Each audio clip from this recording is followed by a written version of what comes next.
Muito bom dia, sejam bem-vindos à Universidade Aberta, ao Salão Nobre, e esta sessão especial do Seminário Internacional de Estudos Globais, que também inaugura um ciclo dedicado à dignipédia global, aos direitos humanos e à cidadania global, no quadro também de um projeto que desenvolvemos aqui na nossa universidade, liderado pela doutora Susana Alves Jesus, que também está aqui presente e que no fim vai dizer umas palavrinhas também sobre o projeto, que é o projeto de Dignipédia Global. E neste contexto acolhemos com muito gosto, por sugestão da doutora Sílvia Cópio, responsável do Movimento de Educação Livre, que sugeri que organizássemos esta sessão aqui na Universidade, acolhendo o Sr. Professor Jean de Groof, da Universidade Europeia de Bourges. Bienvenue, Monsieur le Professeur, à Lisbonne, à notre université.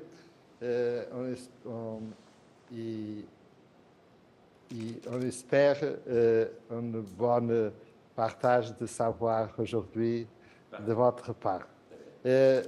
Desejamos então as boas-vindas ao Sr. Professor Jean de Groof e também ao Sr. Dr. Alexandre Magno, que com a doutora Silvia Copo farão depois o comentário crítico e moderarão aqui o debate que vai decorrer a seguir à conferência do Sr. Professor Jean de Groof. É uma honra para nós termos cá presentes na nossa universidade. Desejamos as boas-vindas a todos e a todas que nos acompanham aqui no Salão Nobre da Universidade Aberta e quem nos acompanha também via telemática à distância através da plataforma Colibri Zoom.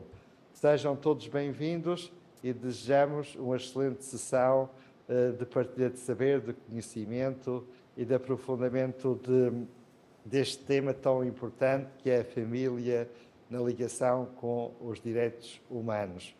Portanto, sejam então todas e todos bem-vindos e passo de imediato a palavra à senhora doutora Sílvia Cópio para passar a moderar esta sessão. Obrigada a todos, obrigada. Eu já passarei para a língua inglesa, mas primeiro se calhar faço assim rapidamente alguns agradecimentos ainda em português, apenas e só porque me sinto bastante agradecida pela oportunidade de estar aqui na Universidade Aberta, por toda esta colaboração que rapidamente conseguimos montar e estou bastante agradecida aos nossos convidados que passarei a apresentar em inglês, mas também a outros presentes, sem os quais, em conjunto, e seria assim que eu gostaria de começar, este tema que vamos tratar não é possível tratar sem ser em conjunto. Vou passar para a língua inglesa, dentro das limitações que tenho nesse aspecto, mas de forma compreensível. So, I'm so grateful today for being here. I was giving thanks to the university for the opportunity of having us here today. I'm very grateful for your presence here, Jan de Groof. You know that I appreciate a lot your work. I will present you soon, and thank you so much, Alexandre. You are the motive why you are here. You were the first that give me a phone saying, okay, we are going to Portugal. What about doing something? So thank you so much. And I was saying either that this subject that we will discuss today is not possible to be well treated if we don't still together. So I'm so grateful for all of you that are attending this and for other invitators that are here. So please, everyone is so welcome today. I will present more people during the debate phase, but for now, let me present you Dr. Jan de Groof, the Professor Jan de Groof. He is a professor at the College of Europe, extraordinary professor at the Higher School of Economics in Moscow, and the H. Wright Research Unit, Northwest University in South Africa. Emeritus professor at the Law Faculty in Antwerp, University, Belgium, UNESCO Chair for the Right to Education and former UNESCO Chargé de Mission, President of the European Association for Education, Law and Policy, Honorary Government Commissioner for Universities in Belgium, and is also, help me with what your title in the Vatican. You are also the consultor of the Commission for Education. Am I saying this right? Because Congregation. Okay, thank you so much, Professor. And I'm sorry for not having it here.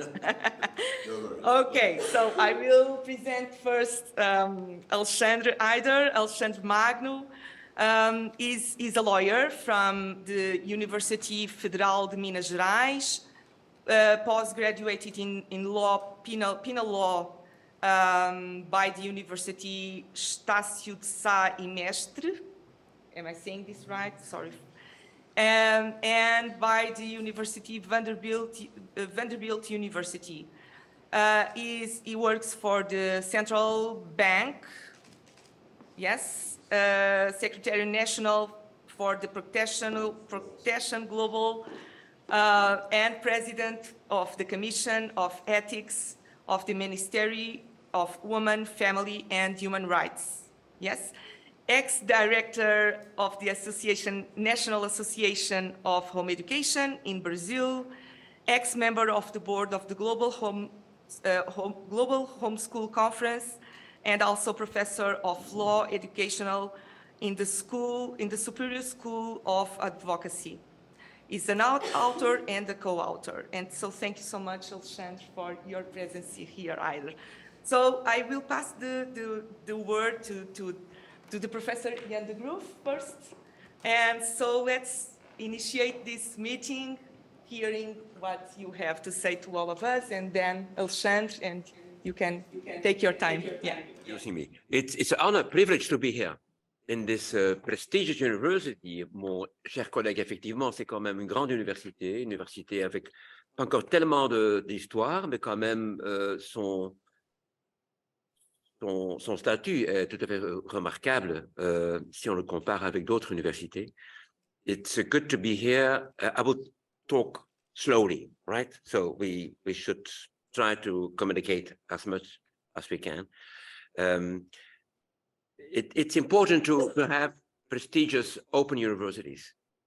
Often they are making the difference on innovation in not just through technology, but also in way of thinking on how to communicate and how to learn and how to educate to some extent and how to research. It's a privilege to be in this university and also respecting the history of this building, what's quite remarkable. And you have to make a tour to this building. We will make the tour to the library. Really, it's a good place to talk on future and on the past and on values and on law and on politics and on policies, all this within 20 minutes and 40 minutes and 2 hours. So I will try to make it short because it will be a major communication by Alexandre, good friend and colleague. Permit me also to thank Sylvia for your kind invitation, because it's always good to be here in Portugal, one of my favorite towns on earth, Lisbon, and also member states of the European Union, but with a huge impact worldwide on the right to education. For many, many decades, your country took the lead at the UN on the right to education. And for that reason, it's quite important to keep this memory also alive through research and through conferences of this size and of this kind. So I would take it not too long, because I hope to have also some time for reply on the communication made by Alexandre. Because I would love to put some comments and then some raise questions during the debate, because it's all about you. You have to raise questions and your comments. It's not about us. But let me start a bit surprisingly with an interest from my side I communicate quite often to my students. My students, they have to read international literature, international jurisprudence of the leading constitutional courts worldwide. And I've long-standing love affair with South Africa and with the South African court, constitutional court, which is the most inspiring court worldwide. I was professor at the High School of Economics, National Research University, but the leading university in Russia. Research linked, most PhDs, most liberal university. But I dismissed the 24th of February of this year for obvious reasons. I had to leave my doctoral students there. It was really a chaos. It was a drama for their colleagues, who some of them left the country, Russia, and went to other leading universities, but not all of them were able to leave. And that counts definitely for my students there. But I'm still trying to communicate online. And it's good to have this hybrid conference. We love hybrid meetings to some extent. With my PhD students all over the place, several of them, and giving lectures, online lectures during COVID, we had no other option. I was the best informed teacher, I guess, on the comparative study on places where my PhD students were located. I knew their bathrooms, their bedrooms, their living rooms. It was from comparative. So I could make from South Africa to Russia to European states to US. It was quite funny. But good to have you also from distance. And please, you have to raise your voices during question time and the debate. So my students definitely they have to read those literature, also jurisprudence, but also indicators, parameters, barometers. Look at the education at a glance, focusing on education at a glance, OECD. Have you heard about it? Mm-hmm. I hope so, because it's just reading your weaknesses as a system, education system, reading your weaknesses and reading your strength, comparing Portuguese education system with all OECD countries, a lot. Look at the World Competitiveness Report. It's impressive, research-based. What is the position of your country on 11 parameters? On economics, on health, on finance, but also on research, on social protection, on education, with other 141 countries. World Economic Forum, just updated a few weeks ago. Quite impressive. What I do like also is to read the Eurobarometers, where you can read what is valued among public opinion as the highest valuable social institution. What is most credible in society as an institution, as an organism? And guess, according to the most recent Eurobarometers, most people trust the most education system, schools, much more than churches, trade unions, state system, politics, and so on. Education, schools. There are also some national reports. And quite recently in France, there is a baromètre scientifique. It's called Opinion Ways, that analyzes every year the mindset of young people, of the youth, the ups and downs of young people, who are confronted with a succession of crises. In one of my writings, I called it a poly crisis, because we have crises at the same time, multiplication of crises, and how young people are reacting. And youth people in France are asked in which forums their hope and future are most valued and perhaps even most guaranteed. And the result was for me very surprising. Recent opinion poll of French youth. They have the most confidence in family and schools. Young people in France, from 15, 17 to 30. And your French is quite reasonable, so you can understand some French. I hope so, right?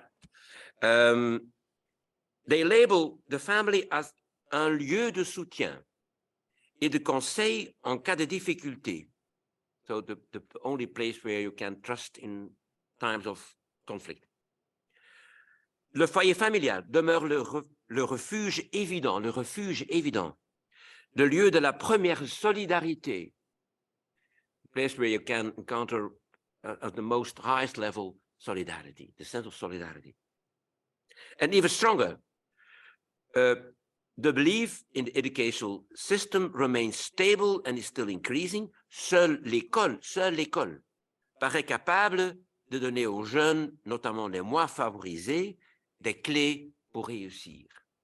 Only schools can give you young people, the key for the future.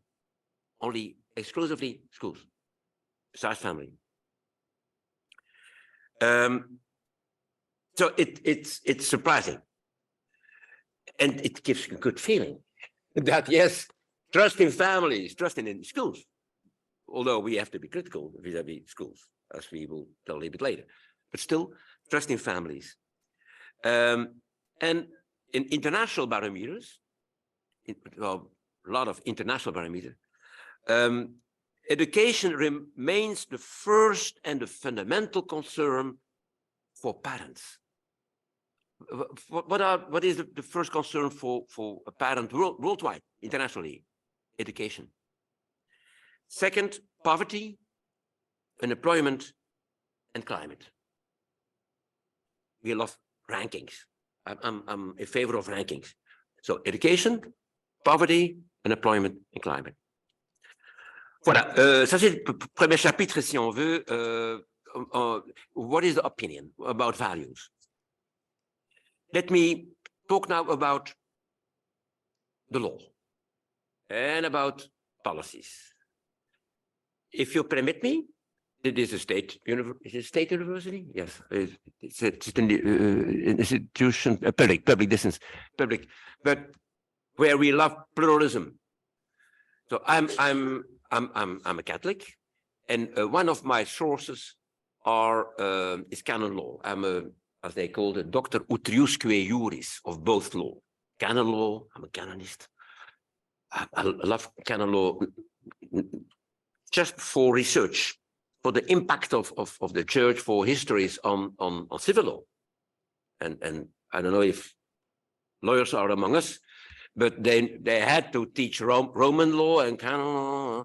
The canon law can be quite intriguing and interesting because of the long history, of course. And one of the sources of inspiration is Amoris Laetitia, Pope Franciscus. I had the chance to meet a couple of weeks ago. And this is a very interesting text of post-synodal apostolic exhortation, Amoris Laetitia, about the family. Wow, about the family. And it is the text of the Pope himself, and he starts the first page on this document. I quote: "The Bible is full of families, births, love stories, and family crisis." That's the first sentence of the Pope. So, a little bit shocking, a little bit provocative, as we love. Yeah, family crisis. every home, and he's quoting a poet. Guess who? Jorge Luis Borges. In favor de Buenos Aires. And he quotes in his first sentences, every home is a lampstand. And then he goes, and he cites the Psalms. And I will give you some quotation, not too long, because time is limited, but still, and I'm already running. You have to select your. So the Psalms, I quote the Psalms. All that we have heard and known, that our fathers have told us, we will not hide from their children, but tell them to the coming generations. Psalms. The family is the place where parents become their children's first teachers. Parents, the Pope says, have a fundamental responsibility for this work of education, and he referring to the Bible. Children are called to accept and practice the commandment, honor your father, honor your mother. Here the verb, and he added the verb to honor has to do with the fulfillment of family and social commitments. So he's a Jesuit. He's analyzing immediately the term, what means honor in the Bible. It's not just to something formal. No, it goes very, very far. And then a whole chapter on education and family. And it gives a perfect synthesis of Gaudium et Spes and of the Vatican Council, Second Vatican Council, and of Gravissimum Educationis Momentum. We will have in Rome a huge conference in 2025. Very welcome to come to Vatican, to come to Rome in 25 on Gravissimum Educationis Momentum 50 years later. So, Pope, one of the fundamental challenges facing families today is undoubtedly that of raising children, one of the most hectic and tough issues for families, made all the more difficult and complex by today's cultural reality and the powerful influence of the media. So and I will quote, if I may, very shortly.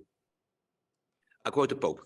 At the same time, the Pope, the Pope feels it is important to reiterate that the overall education of children is the most serious duty, And at the same time, the primary right of parents. This is not just a task or a burden, but an essential and inalienable right that parents are called on to defend themselves, and of which no one may claim to deprive them. No one may claim to deprive them. The state offers educational programs in a subsidiary way. One of my first books was dealing with subsidiarity and education and the law. Le principe de la subsidiarité, qui est un principe de droit, mais aussi un principe d'éthique chrétienne, éthique protestante, catholique, de longue date, la subsidiarité. For example, in a subsidiary way, supporting the parents in their role, in their indeclinable role. Parents themselves enjoy the right to choose freely the kind of education. Parents themselves enjoy the right to choose freely the kind of education. The kind of education is not just food, but also alternative methods of learning processes, Sylvia. So the Pope is confirming you. Yeah. Accessible and of good quality, which they wish to give their children in accordance with their convictions. Schools do not replace parents, but complement them.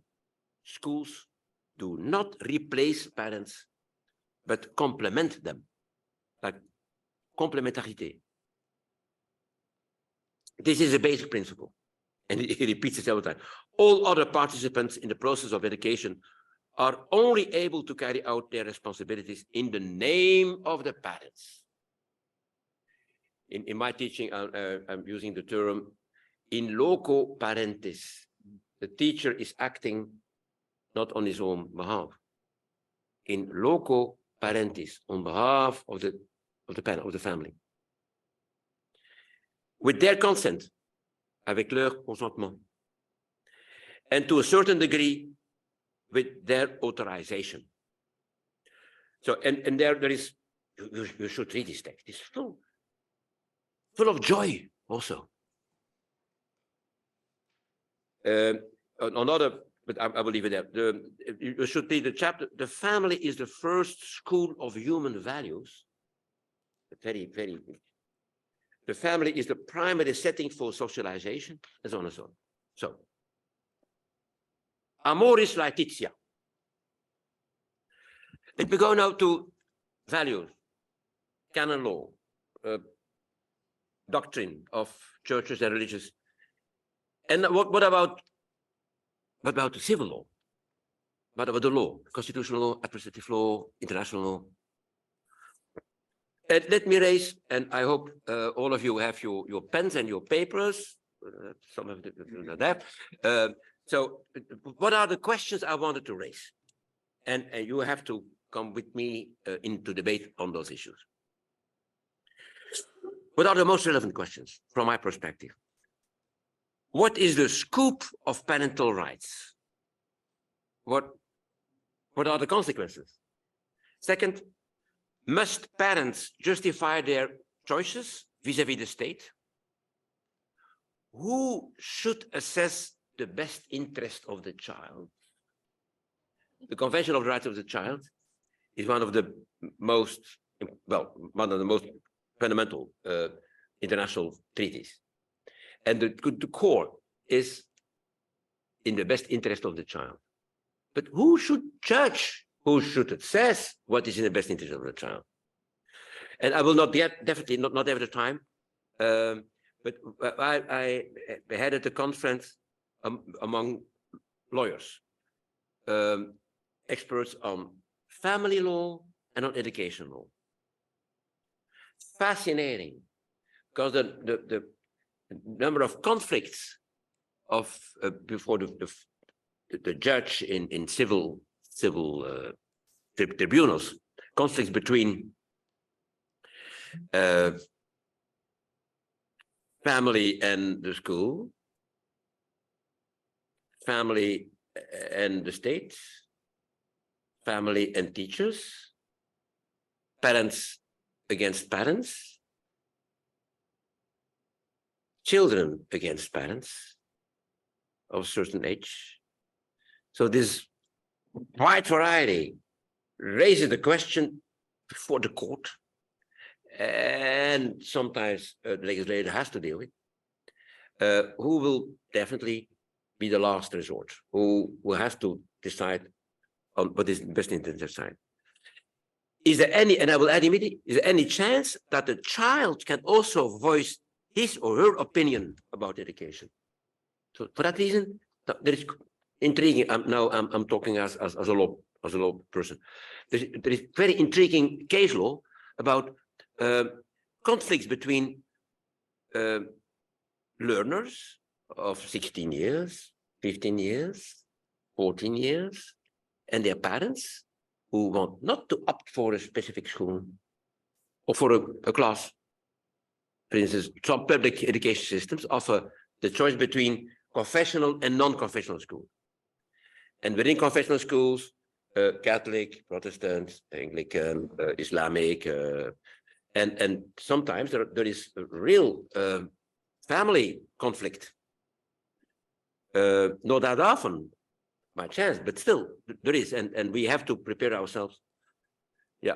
What does the state responsibility of ensuring children's right to education consist of? What does that mean? Because it is international law, state responsibility on education. And what kind? Yeah. So, I have to take. What's the time? Let me go now to some dimensions. First, for many decades, the answers of those questions were approached from the perspective of schools and of the state, and not of parents, and definitely not of the children. Many decades, it was just, let's say, so a monopoly of making, of enhancing and realizing rights and duties from schools' perspective or from state perspective, and not from parents or from children's perspective. That's my statement. And it is not by hazard, because the school was seen by excellence as the medium of nation building. Still now. And in one of my books with Charles Glenn, some of you know Charlie Glenn, was the best comparatist on earth. He's was the dean of the faculty of Boston University of Education and Management. And we dedicated one chapter on comparing the methodology and the curricula and the educational thinking of the fascists, the Nazists, and the Marxists. Those who are opting for the totalitarian state. Exactly the same terminology, rather the same curricula, the same notions. It's all about mindsetting, impacting the kid, the mind of children. Sorry, Professor, can you tell them the name of the book? Thank you so much. I will not making publicity for my own books. That would not be very ethical. Autonomy, accountability, and freedom in education. And it is not on higher, it is on non-higher education. So accountability, autonomy, and freedom in education. Comparing the third edition, comparing more than 75 countries on main issues on choice and on state responsibility and on parentalism. Well, yeah. Yeah, so the state, so it is rather, and still now, not by hazard, that still some constitutions are not referring to the rights of the child, of the rights to education, but the rights of the schools. The Dutch constitution, Netherlands, you will not find there the right to education is guaranteed by the constitution. No. It's about rights of the school. It is not by hazard that the Netherlands is not very in favor of homeschooling. And you can read, look at your constitution, look at your legal, and you will find what's all about. The Belgian constitution, very proud Belgian constitution. Should talk a little bit more about the Belgian constitution, but the first sentence is education is free. First sentence, education is free. And it was one of the most, in 1830, it was one of the most modern constitutions worldwide. It was seen as a model, and still it is. Professor Miranda, some of you do know, Professor International Law, Professor Miranda, Faculty of Law, Lisbon University. I met him several times, but I met him also in Sao Paulo on a big conference on right education, Sao Paulo. He was the first keynote speaker. I was the second keynote speaker. Miranda is the most, in the Portuguese legal culture, the most, let's say, promising, the most authoritative. Yeah. And he raised himself a question. If they had to ask me, what is the best constitution on education, constitutional provision on education worldwide? Miranda mentioned, without any doubt, the Belgian constitution. I said, yes, we did it. No, I didn't say it, but still, I honored. Yeah, it was an amazing conference. And there are, well, I'm not referring to the version of 1831, but now to 1988, where I could collaborate to that revision of Constitution, where we try to refine some constitutional norms, and right to education is prominently. But first, education is free. Education is free. And then right to education. And then rights of schools. And not by hazard, Belgium is very in favor of home education and of parental rights. Also of quality and of equality. So there is a legal branch, a legal framework.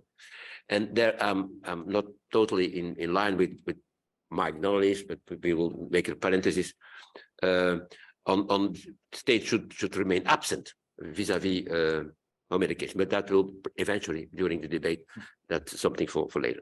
So, but there is hope. So the state education was seen decades, centuries from state perspective, from school perspective, sometimes from church perspective, and not prominently from learners' perspective. But read the SDG 4. What is SDG 4? Can one of you answer? Not you, Alexander. On the screen, SDG 4. Are they guys?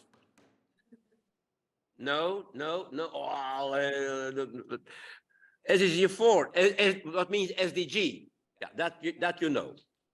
I want to hear your voices. SDG. Well, it is English, but still. Camera is there. SDG. Sustainable Development Goals. Voila, yeah. Oof. Good. And number 4 is right to inclusive quality education for all and lifelong learning. Voilà. It's different from the Millennium Goals. Yeah, I could start now a lecture about SDG 4 and SDGs, but definitely we have no time, and I will have to move a little bit quicker. But the difference with the Millennium Development Goals is that it's not about the right to go to a school, have access to schools. What's important, of course, even crucial. But no, it's all about it's about learning outcomes.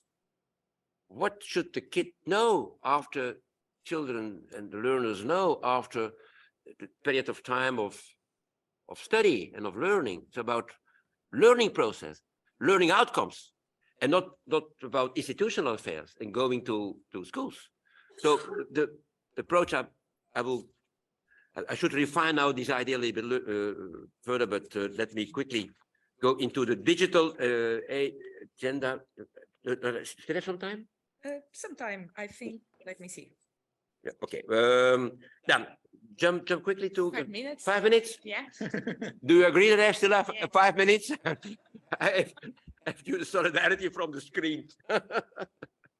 So, yeah, distance learning and is making a total difference from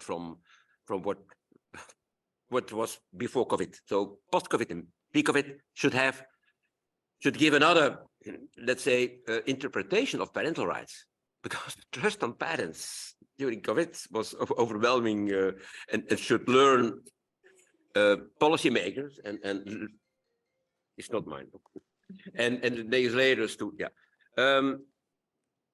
So, yeah, second question was, who is responsible for education?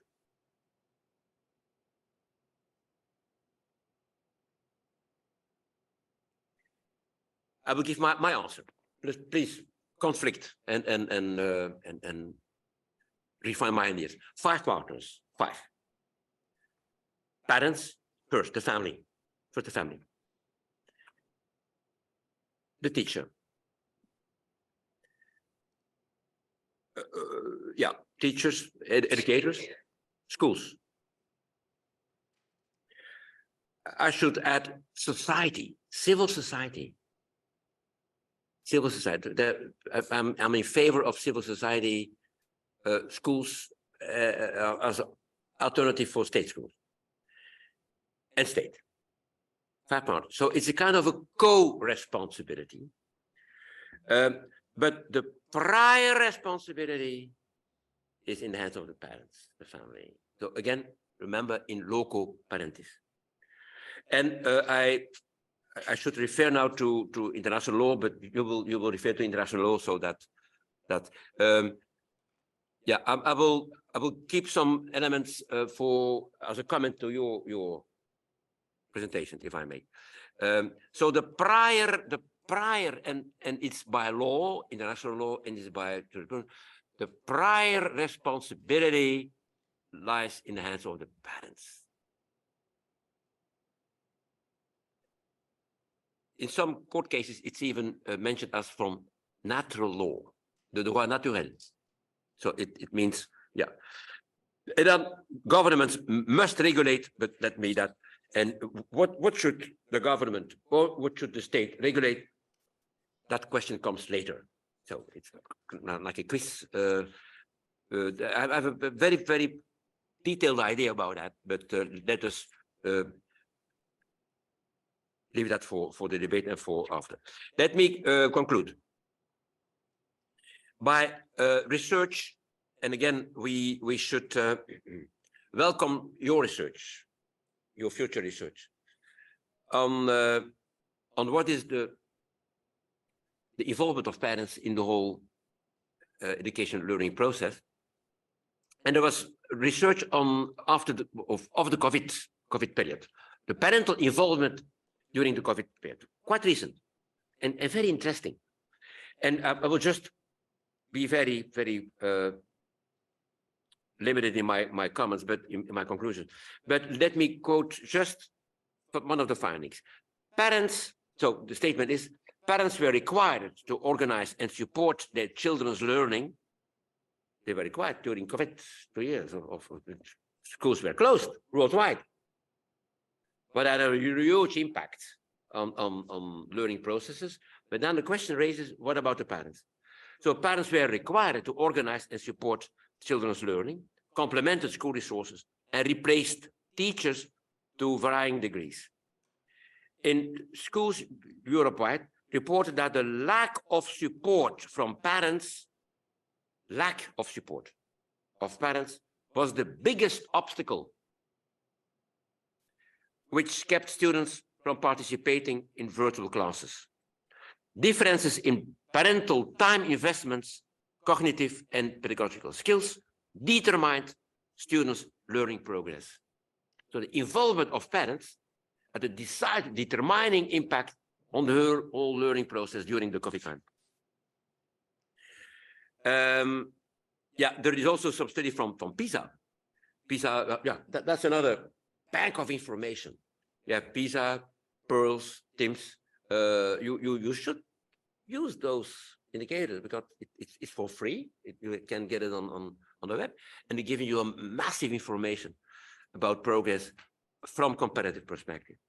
So PISA, student scores were positively associated with parental involvement, regardless of their socio-economic background. And that's interesting. I repeat, students' scores were positively associated with parental involvement. The higher, the better parental involvement, the better the scores. Regardless, despite the socioeconomic status, even in the poorer families, that was making a difference.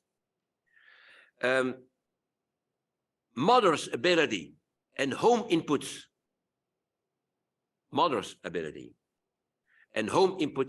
can explain together more than half of the gap in test scores between minorities and advanced studies. Isn't that this is recent research of a couple of months ago? Increase children's motivation, engagement, and success. So the parental involvement in children's motivation, engagement, and success had a direct link, and so on. Yeah, there is some research evidence on the positive parental involvement. I raised a couple of I have still to raise a couple of questions because we had a wonderful debate yesterday evening on her research proposals on our ideas, and we looked into the Portuguese constitution and some basic laws dealing with choice, parental choice, school choice, and freedom of education and freedom in education. We should invite Sylvia to make also a presentation on this issue. So, and there is indeed a gap between what the Constitution mentions, but quite nice setting. The Constitution is quite okay, but how it is implemented, and that was exactly what when I started my first lecture, my first keynote in Brasilia. It was a meeting on right to education a long time ago at the Supreme Court. And I mentioned a little bit provocative, but I'm an academic, so we can, of course, you have to research-based conclude. But I raised the question: judges, members of the Supreme Court, and minister, because the state minister was there and the federal minister was there. Your constitution is marvelous. A little bit too detailed, over detailed, but still, we can live with. But it is not implemented. It's not executed. It's all about a lack of implementation, about of credibility, reliability on implementing the Constitution. Yeah, okay, we should debate now on some articles of the Constitution, but still also on the Portuguese constitutional law. How is it implemented? How it is articulated in decrees, not just in the law, but also in your decrees in Portugal. So that is very interesting question. I have also some other questions, but definitely let me refer that for the question time. And I'm so sorry, I was talking again too much. That was my risk. If you're inviting me to take first the floor, then you risk to have less time. But now I will shut down, and please, Alexander.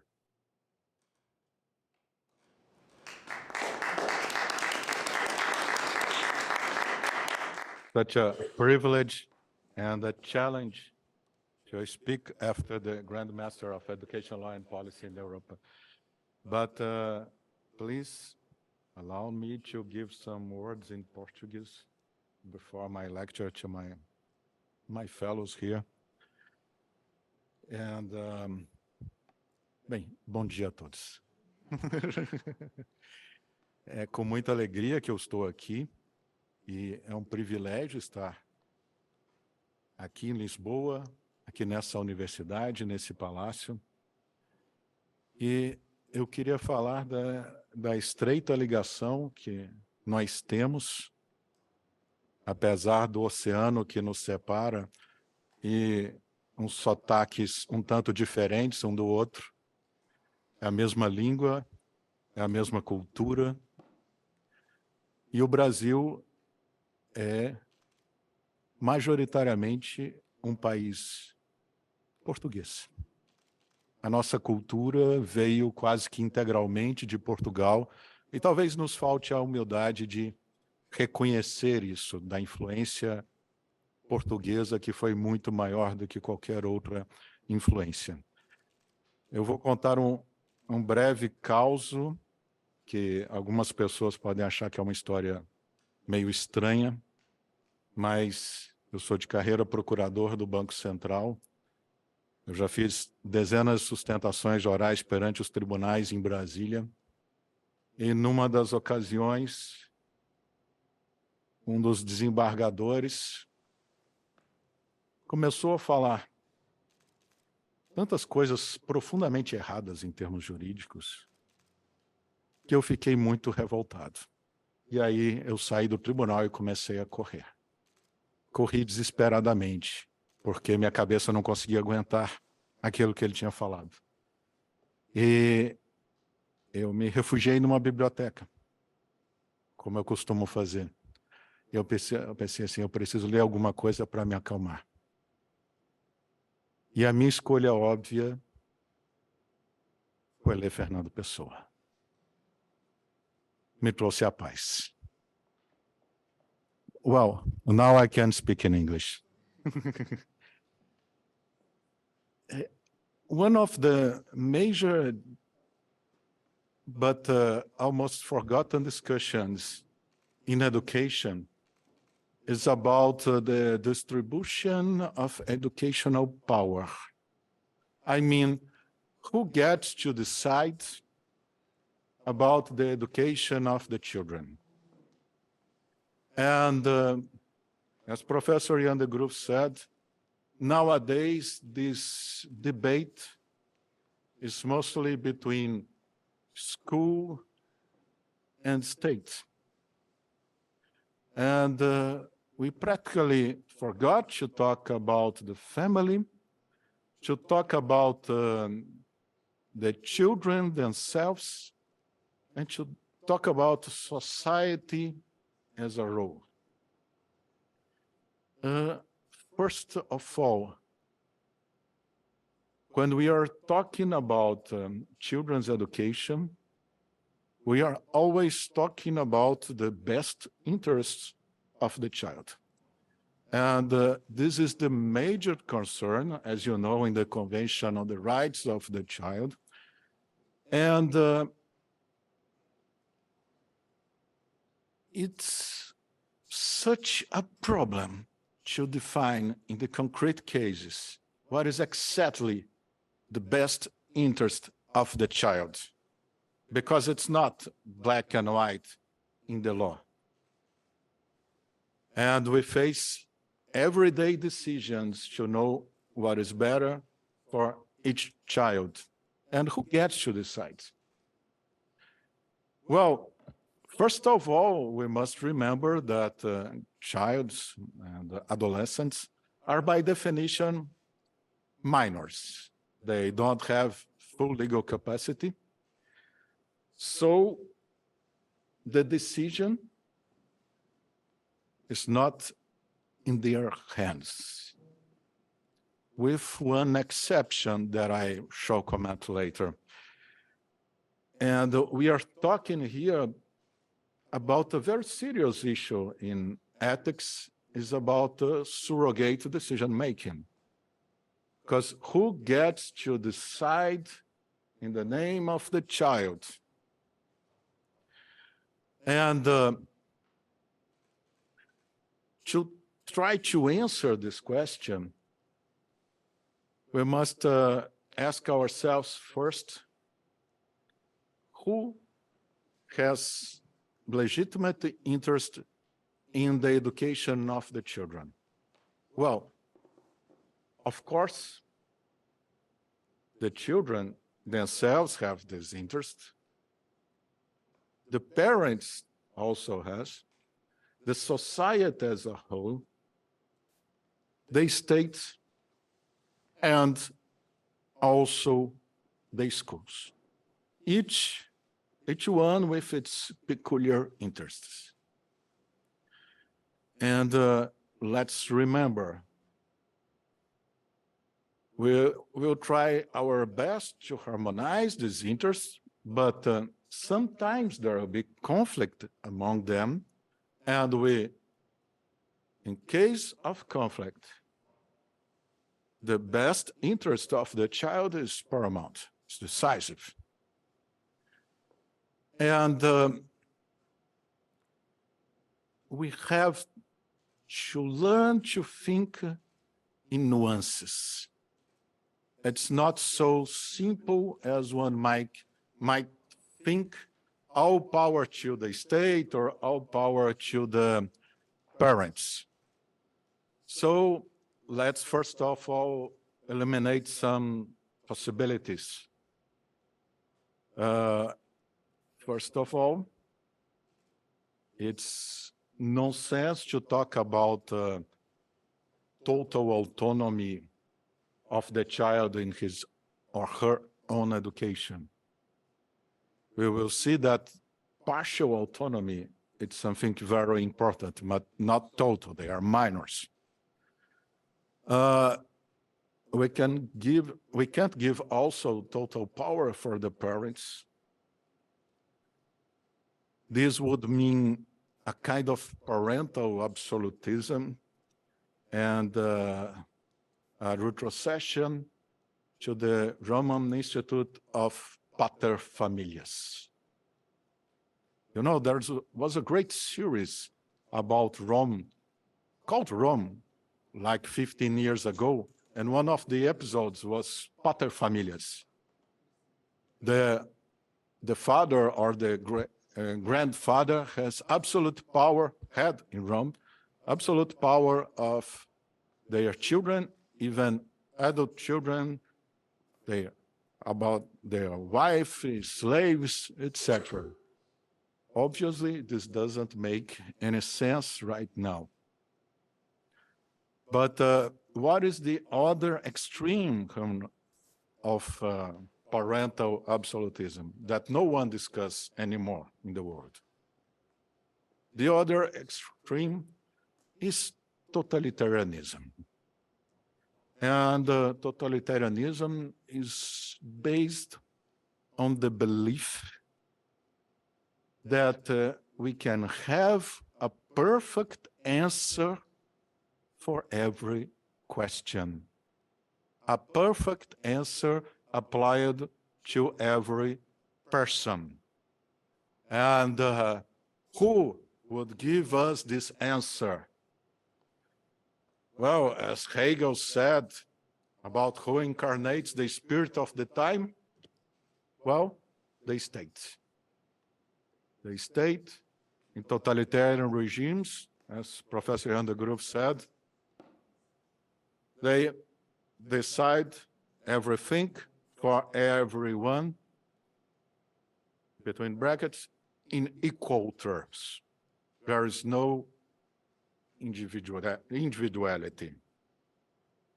So, of course, the state has a major interest in the education of the children. But we cannot see education of the children as something that is totally in the hands of the state. In my personal view, we cannot see education even as a public service, because in administrative law, public service are those activities that must be authorized, permitted by the state. When you educate your children at your home, when you tell your children what is right, what is wrong, you don't need this permission from the state. Doesn't make any sense, in fact. So, when we talk about education, we cannot start on who has the right to educate. I think this is the wrong start. Well, in fact, children has the right to education. But when we talk about the other educational actors, mainly parents and the state, there's not exactly right to education, but a duty to educate. And when we see about the parental authority, parental responsibility in the civil code, we see that parents have the duty to raise and to educate their children. So, first of all this discussion about family education, homeschooling, may be misguided in the very beginning. Homeschooling is not exactly a right, but in some sense, it's a duty of every family. And I mean really every family, even those parents have children at school.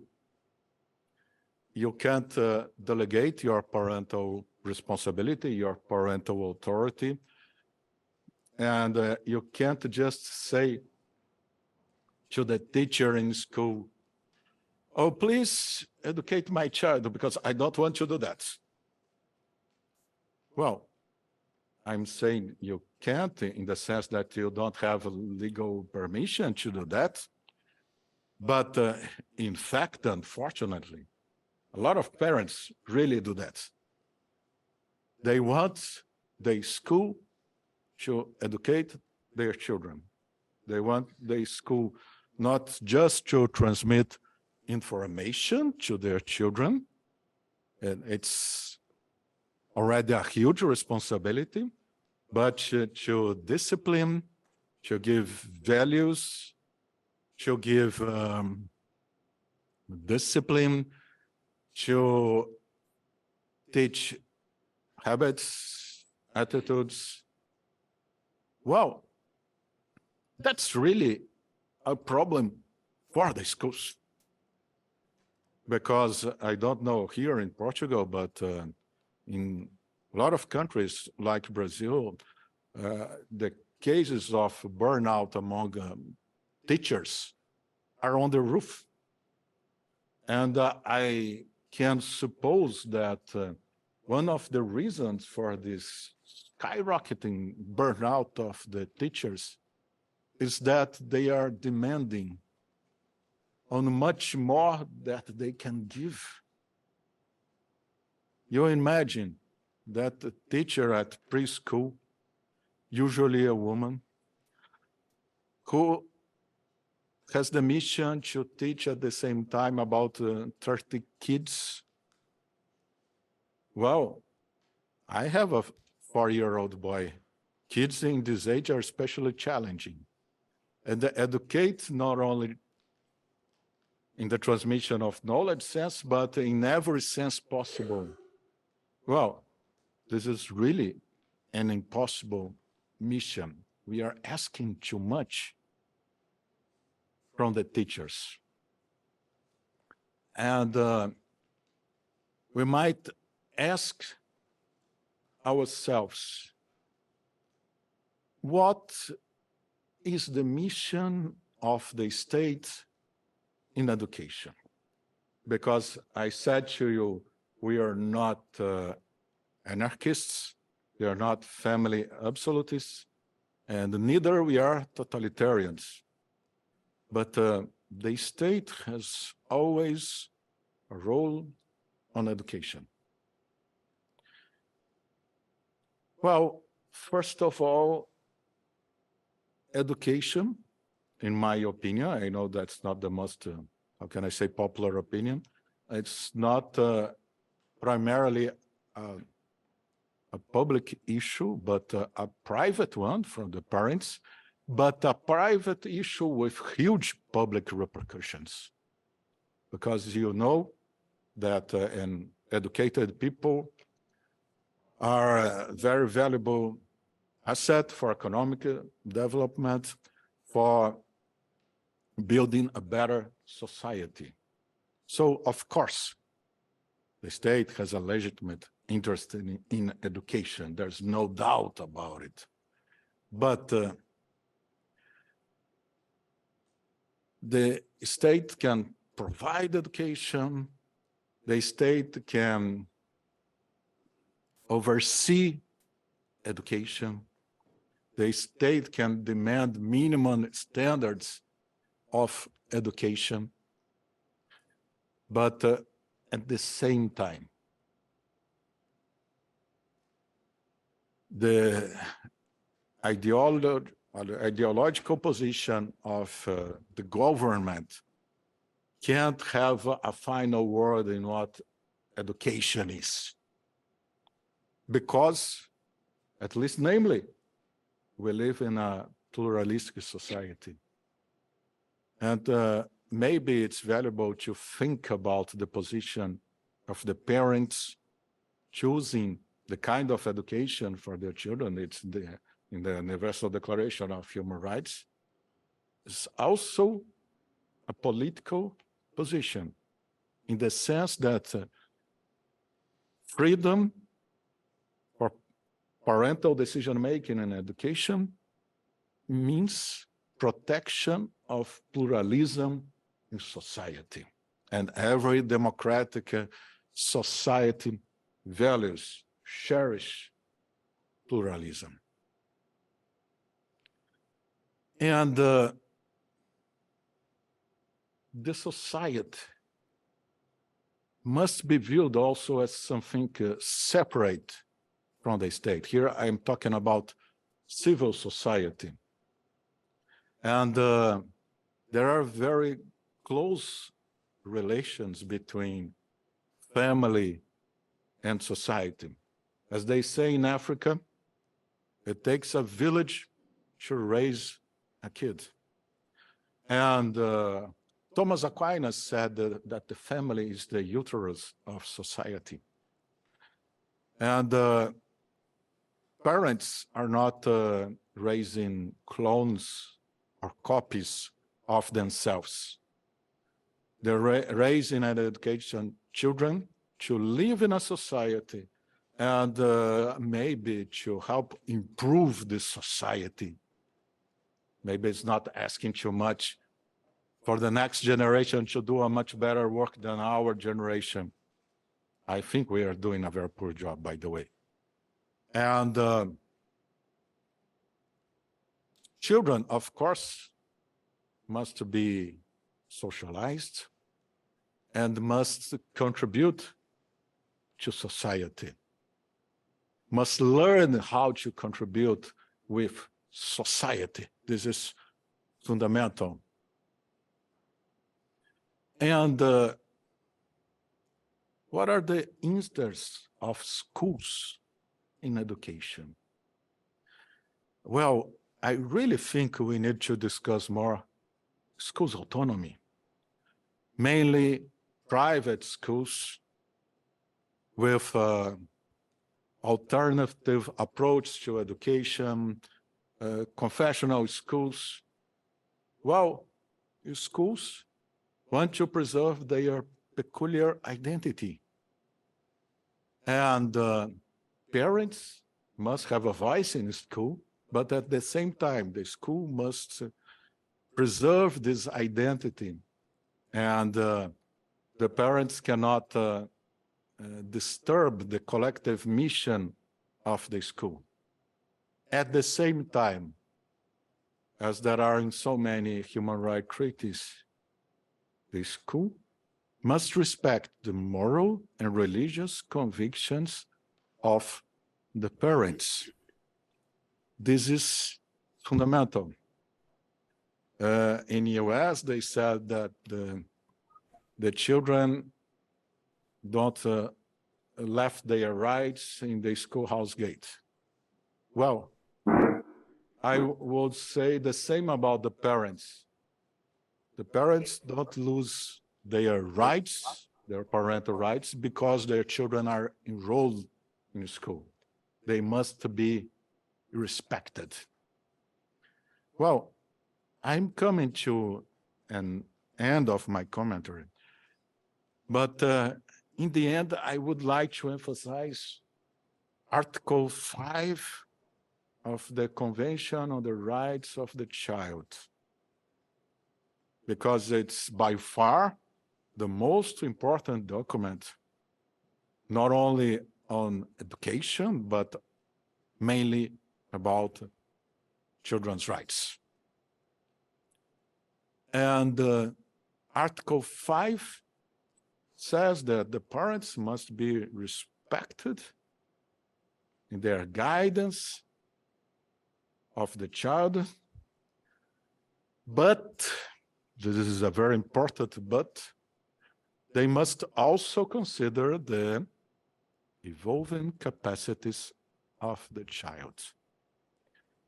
And as I see in my own history, back in the countryside of my country,